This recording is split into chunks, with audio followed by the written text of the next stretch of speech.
27 mai, la Côte d'Ivoire abrite la 12e édition du SILA, le Salon international du livre d'Abidjan.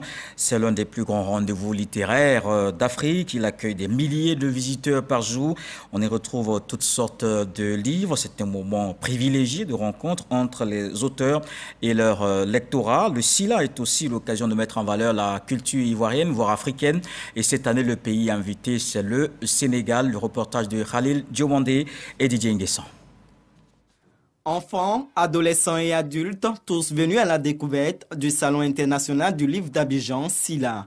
Une diversité d'ouvrages, des écrivains de renom qui plongent les visiteurs dans l'univers de la littérature. J'aime beaucoup Onziata Ouattara, j'aime énormément ce qu'elle fait. Venir au SILA et puis la voir comme ça, vraiment il y a l'émotion. Ça me fait plaisir de retrouver Mawa Bakayoko. J'aime lu ses œuvres, c'est chic, ça enrichit notre vocabulaire.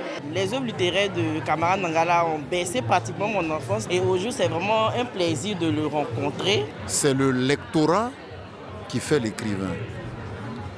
Et si aujourd'hui je rencontre des personnes qui me lisent depuis des dizaines d'années, je ne peux qu'en être heureux. Dans cette ambiance, Floppy Mendoza, conteuse ivoirienne, tient des écoliers en haleine. Quand les enfants ont vu, ils ont couru, ils sont allés au village, appelé tous les parents. Les parents sont arrivés, ils ont demandé pardon au génie Tatibo. Le génie dit non, non, non, non, non.